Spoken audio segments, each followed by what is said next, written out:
ఈరోజు ఆమన్గల్ మున్సిపాలిటీలో వెంచర్ గురించి మాట్లాడడానికి సోషల్ మీడియాలో రావాల్సి వచ్చింది. అయితే ఈరోజు 662 అనే సర్వే నెంబర్లో ఒక రియల్ ఎస్టేట్ వ్యాపారవేత్త దీన్ని కొనుగోలు చేయడం జరిగింది. 3 ఎకరాల పొలాన్ని తీసుకొని అక్కడ ఫస్ట్ బాటకు క్లోజ్ చేసిండు.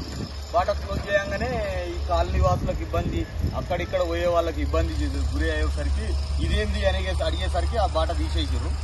ప్రస్తుతానికి ఈ గుట్టలు మట్టి అంతా తవ్వుతున్నారు.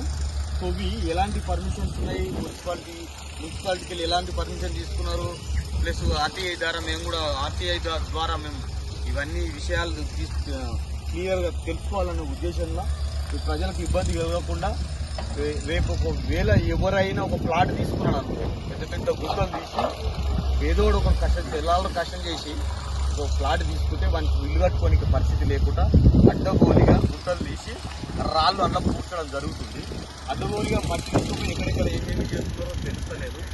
రకరకాలుగా మాకు కావాల్సిన విషయం ఏంటంటే గుట్టలు ఇవన్నీ తవ్వడం ఏంది, మీరు ఎంతవరకు అయితే తీసుకున్నారో, ఏ డెవలపింగ్ తీసుకున్నారో అది చేయకుండా ఇష్టానుసారంగా గుట్టలు తీసి ఇవన్నీ చేయడం మేము ఆర్టీఐ ద్వారా లేదంటే ఆర్టీఓను, మున్సిపాలిటీ కమిషనర్, ఎంఆర్ఓ దగ్గరికి వెళ్ళి ఇవన్నీ విషయాలు తెలుసుకొని ఈ ప్రజలకు ఇబ్బంది జరగకుండా, ఏది చేసినా ప్రజలకు ఇబ్బంది జరగకుండా చేయాలనే ఉద్దేశంతో మేము అడగడం జరుగుతుంది.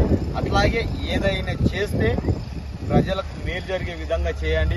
ఇక్కడ పురాతనమైన ఆలయం గుడి ఉంది, ఆ గుడి చుట్టూ కూడా ఇష్టానుసారంగా కడీలు వేయడం ఇదంతా రకరకాలుగా. నేను మొన్నటిదాకా కొంతమంది దళితులు కూడా ఇందులో ప్రవేశించారు. వాళ్ళని కూడా వాళ్ళకి ఏదో ఇంత చేసి వాళ్ళని అట్లా చేయకుండా వాళ్ళు ఇష్టానుసారంగా చేస్తున్నారు. ఇట్లాంటివి మున్సిపాలిటీ వాళ్ళు కానీ మన ఊరు ఎంఆర్ఓ గారు కానీ అధికారులు చొరవ తీసుకొని ఇలాంటి అన్యాయం జరగకుండా ప్రజలకు మేలు జరిగే విధంగా చూడాలని చెప్పి కోరుకుంటున్నాను.